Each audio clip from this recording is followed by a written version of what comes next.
Dad's new wife made me sleep in a garage for 2 years while her kids got the bedrooms in my dad's house, so when I only invited my dad to my graduation and not her, she had a complete meltdown.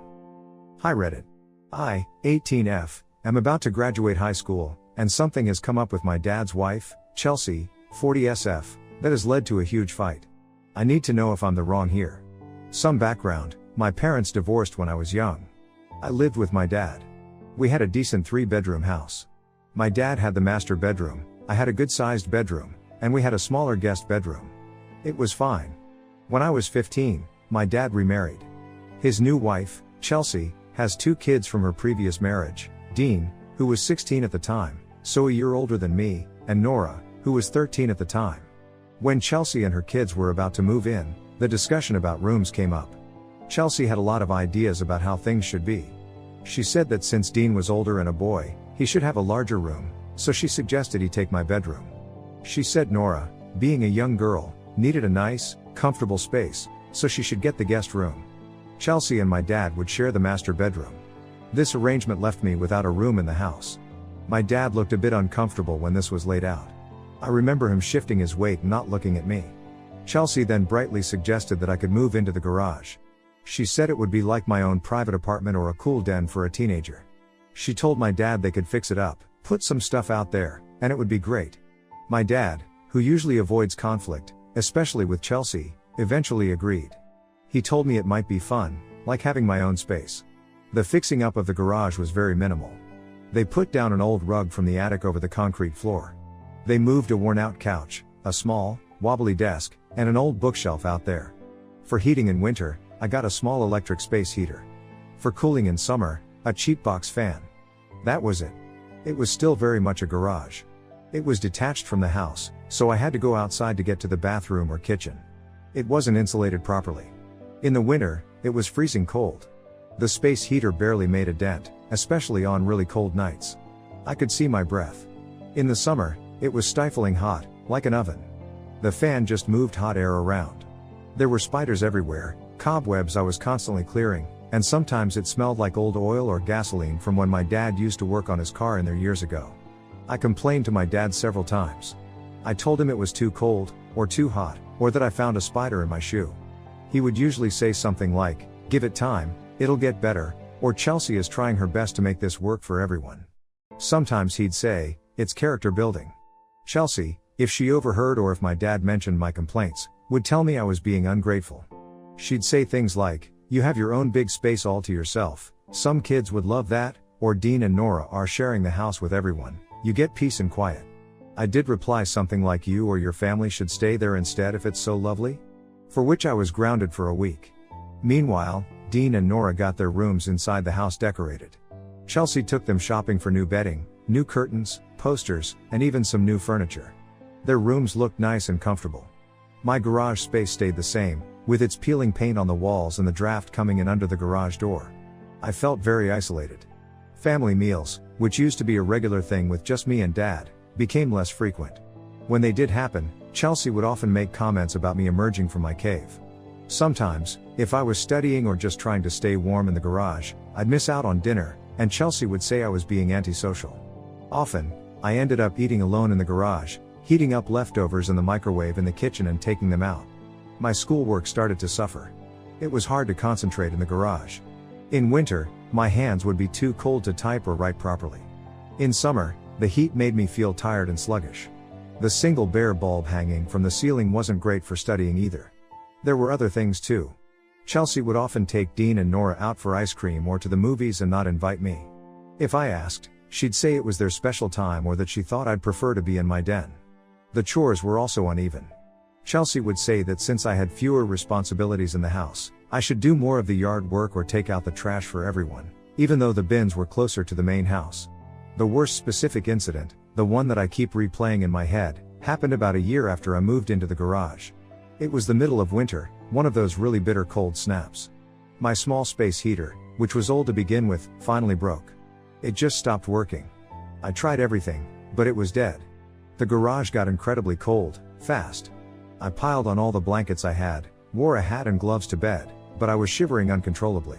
I couldn't sleep. After a few hours of misery, I couldn't take it anymore. I quietly went into the main house and curled up on the living room couch with a couple of blankets I found in the hall closet. I just wanted to get through the night without freezing. The next morning, Chelsea came downstairs and found me. She didn't ask if I was okay. She immediately got angry. Her voice was sharp when she asked what I was doing there. Before I could fully explain about the heater, she started accusing me of trying to cause trouble. She raised her voice, yelling that I was being dramatic and that I probably broke the heater myself just to make a scene. She said I was always trying to make her look like a bad stepmother. Her face was red, and she was standing over me while I was still groggy on the couch.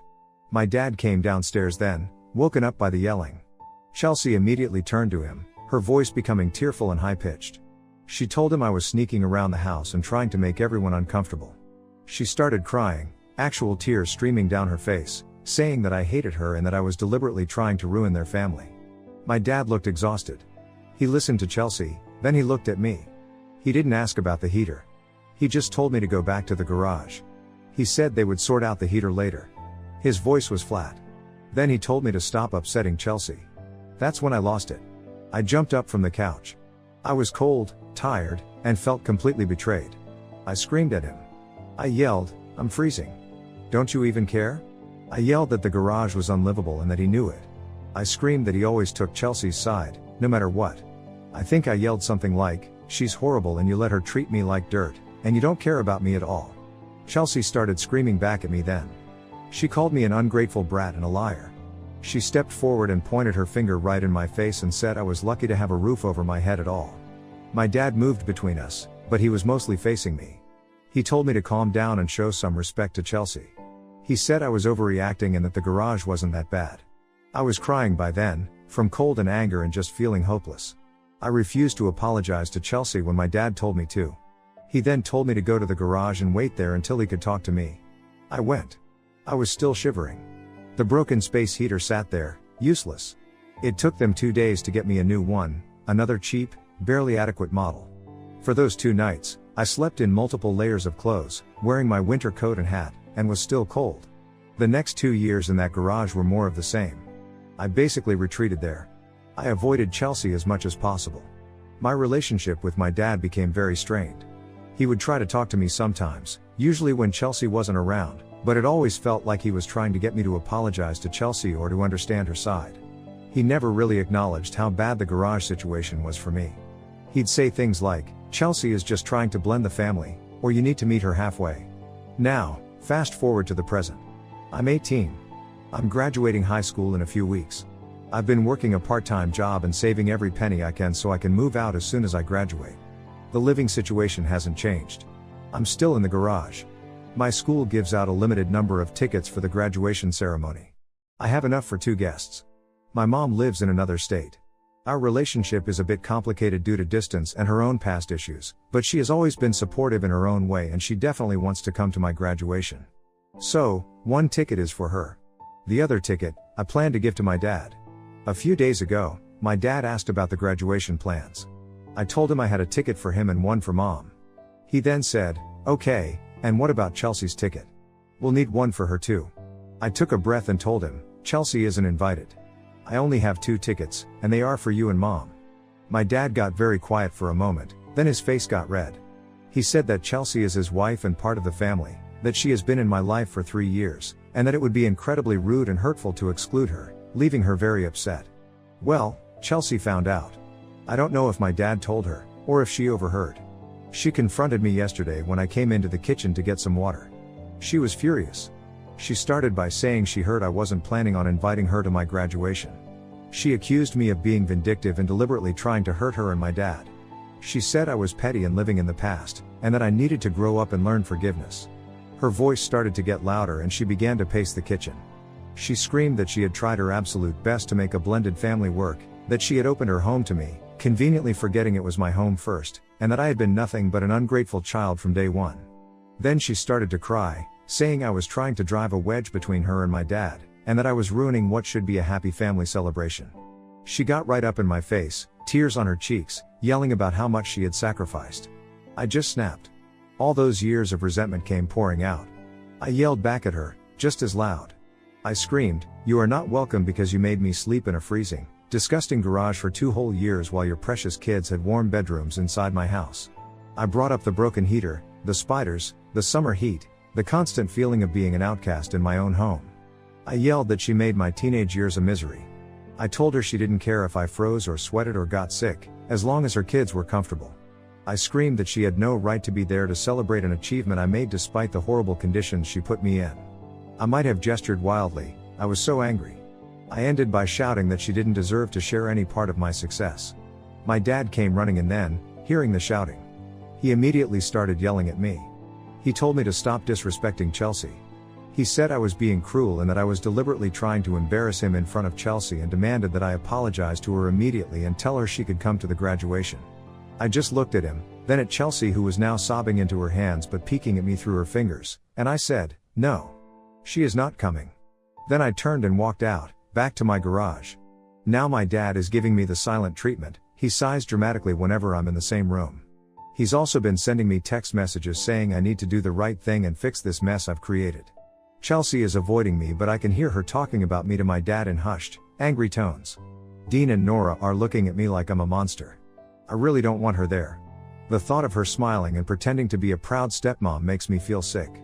But my dad is my dad, and he's making me feel like I'm a terrible person. So, Reddit, Ida for telling my dad's new wife that she isn't welcome at my graduation after she made me sleep in the garage for 2 years? Update 1, hi everyone, it's been about 5 days since my original post. First, I want to say thank you so much for all the comments, messages, and awards. I read a lot of them, and it was overwhelming, but in a mostly good way. It helped me feel less like I was going crazy or being unreasonable. A lot of you asked some similar questions, so I want to clarify a few things. My mom. Many people asked about my mom and why I didn't go live with her. My mom lives several states away. After the divorce, she had some personal struggles, including some financial instability and health issues for a while. She's doing much better now, but during the time when the garage situation started, she wasn't really in a position to have me come live with her full time. She wasn't a deadbeat mom, it was just complicated. We talk on the phone, and she visits when she can, but moving in with her wasn't a simple option back then. She knew I wasn't happy with the living situation, but I probably downplayed how bad the garage truly was because I didn't want to worry her too much, and I also felt a strange sort of shame about it. She is definitely coming to my graduation, and she's very angry at my dad and Chelsea now that I've told her the full extent of everything. The garage conditions, I think some people might have pictured a finished basement or a converted den. This was not that. It was a standard, unfinished, detached garage. Concrete floor, uninsulated wooden walls, a roll-up garage door that let in drafts and bugs. There was no running water, no toilet. I had to go outside and into the main house for everything. The minimal fixing up I mentioned was truly minimal: an old rug, a very old couch, a rickety desk. The single bare light bulb was the only lighting. It was consistently either freezing or sweltering. Spiders were a constant issue, and I occasionally saw mice. It smelled of damp, dust, and sometimes faint old car smells. It wasn't just a bit uncomfortable, it was often genuinely miserable and unhealthy.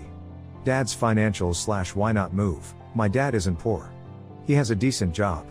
They could have afforded a bigger house, or Chelsea and her 2 kids could have shared a room, or they could have explored other options before resorting to putting me in an unfinished garage.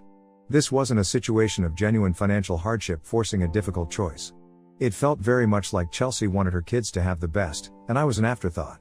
My dad just went along with what Chelsea wanted to keep the peace with her. Moving to a bigger place was never even discussed in my hearing. Why I didn't report to CPS or school, a few people asked this. Honestly, I was scared. I was 15 to 16 when it was at its worst. I felt like if I reported it, my dad would be furious and might kick me out, or things at home would get even more unbearable. I also worried that if CPS got involved, they might find my dad negligent, and I didn't know what would happen then. Would I end up in foster care? That seemed terrifying too. My dad, despite everything, was still my dad, and a part of me hoped he would eventually stand up for me. He never did. I didn't tell teachers or school counselors because I was embarrassed and didn't want to be seen as a problem kid or have everyone know about my home life. Reading all your comments really made me think. It validated my feelings that what happened to me wasn't okay, not by a long shot. It also made me realize just how much my dad failed me by allowing it to happen and continue for so long, and by consistently prioritizing Chelsea's feelings over my well-being. He wasn't just passively going along, he was actively enabling her and dismissing my pain. So, After a lot of thinking, and rereading my own post and your responses, I've made a decision. I am standing firm on not inviting Chelsea to my graduation. She doesn't get to be there. This is my achievement, and I earned it despite her, not because of her. The thought of her being there, pretending to be a supportive stepmother for photo ops, still makes my stomach churn. The situation at home is still very tense. My dad is barely speaking to me. When he does, it's to tell me I'm being stubborn and unforgiving. Chelsea is making a big show of being wounded and sad whenever I'm around, often sighing loudly or making comments to my dad, loud enough for me to hear, about how some people just can't let go of negativity. Dean and Nora are clearly on her side and are being cold. I'm counting down the days until I can move out. I have a lead on a room for rent with a classmate's older sibling, and I'm hoping to finalize that this week. My graduation is in 2 weeks. I'm not sure what will happen with my dad if he keeps insisting Chelsea comes or if he threatens not to come himself if she can't. That's a bridge I'll have to cross, but I'm not backing down on Chelsea. Thank you again to everyone who took the time to read my story and offer support. It meant more than you know. I'll try to post another update after the graduation, or if anything significant happens before then. Update 2, hi everyone. It's been about 2 weeks since my last update, and my high school graduation was 3 days ago. A lot happened, so here's the update. First off, thank you again for the continued support and messages. It's been a really tough couple of weeks. So, as I said in my last update, I decided to stand firm. Chelsea was not invited to my graduation. My dad was absolutely furious about this, right up until the day itself. We had several more arguments about it. He kept saying I was being unreasonable, cruel, and that I was deliberately trying to sabotage his marriage and happiness. He accused me of holding a grudge and refusing to see things from Chelsea's perspective, which he never actually articulated beyond she was trying her best. The worst argument happened a few days before graduation. Dad cornered me in the kitchen. He started relatively calmly, saying there was still time to make things right and invite Chelsea. When I told him, again, that my decision was final, he lost his temper. He started yelling, his voice getting louder and louder. He said I was a selfish brat who didn't appreciate anything he or Chelsea did for me. He yelled that I was purposefully trying to punish him and make him choose. His face was bright red. I yelled back. I told him he had already chosen, years ago, when he let Chelsea put me in the garage and then consistently took her side over mine. I screamed that he let Chelsea punish me for 2 years, and now he was upset because I wouldn't let her pretend to be a loving stepmom at my graduation. He actually raised his hand like he might hit me, but then he just slammed it on the counter. He then threatened not to come to the graduation himself if I was going to be so disrespectful to his wife. I told him that was his choice, but Chelsea was still not coming. He stormed out of the kitchen, slamming the door behind him. Chelsea also tried to confront me one more time. She approached me when I was in the garage, trying to pack some of my things. She started crying almost immediately, saying I was breaking my dad's heart. She said all she ever wanted was for us to be a happy family and that I was throwing her efforts back in her face. Her voice was quavering, and she kept dabbing her eyes with a tissue. I didn't yell this time. I just looked at her and told her quietly that she had no right to talk to me about my dad's heart or our family after what she did. I told her to leave my garage. She gasped, called me cold-hearted, and then flounced back to the house. Graduation day arrived. I was a wreck internally, not knowing if my dad would even show up. My mom had flown in the day before and was staying at a hotel. She helped me get ready and tried to keep my spirits up. We went to the ceremony. My dad did show up. He met us there, looking grim. He was dressed nicely, but his face was set in a hard line. Chelsea was not with him. He barely spoke to me. He said congratulations, but that was about it. He didn't smile. During the ceremony, he sat next to my mom, and I could see from the stage that they were sitting rigidly, with a noticeable gap between them. My mom told me later he was very curt with her as well. After the ceremony, my mom had planned a small celebratory lunch for us.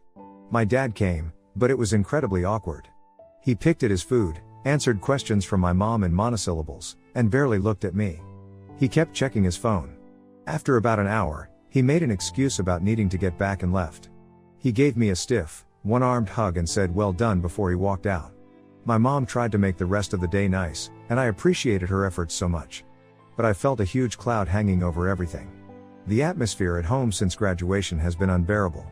It's gone beyond silent treatment. My dad is now actively hostile in small ways. He'll make critical comments about me leaving a cup in the sink, or how much electricity I'm using in the garage, where I still am, for a few more days. Chelsea is back to her loud sighs and muttering under her breath about ingratitude whenever I walk into a room. She makes a big show of comforting my dad, patting his arm and giving me pointed looks. Dean and Nora have completely iced me out, clearly taking their mom's side. Dean even made a comment about how I ruined graduation for dad. The good news, if you can call it that, is that I finalized the room rental. I'm moving out in 2 days. I've been packing like crazy, just trying to get out of here. The thought of having my own small, safe space, even if it's just a room, feels like a lifeline. So, that's where things stand. I stood my ground, Chelsea didn't come, but my relationship with my dad is pretty much in tatters. I don't know if it can be fixed. Right now, I'm just focused on getting out of that house. Thanks for reading. I'll post another update when I'm settled and if there's anything more to say about the situation with my dad. Update 3. Hello everyone. It's been 6 months since my last update, which was right after my graduation. A lot of people have messaged asking how things are, so I figured I'd post what is probably my final update on this situation. I moved out of my dad's house 2 days after that last post. A friend helped me with my few boxes of belongings. The relief I felt when I closed the door to that garage for the last time is hard to describe.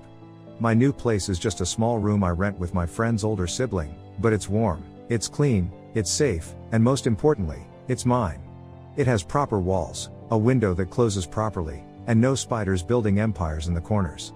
For the first few weeks, I just enjoyed the peace and the ability to sleep without shivering or sweating.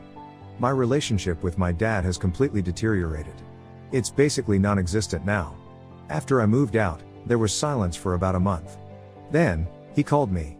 I was hopeful for a moment, thinking maybe he wanted to talk, but the conversation quickly went south. He started by saying that Chelsea was still very hurt by my actions regarding the graduation and that she felt I owed her an apology. He said I needed to be the bigger person and try to mend fences.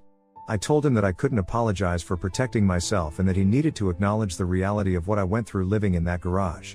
I asked him if he ever truly understood how bad it was for me. He got very defensive. He said I was rewriting history and that the garage wasn't that bad. He actually said, "You kids are all too sensitive these days.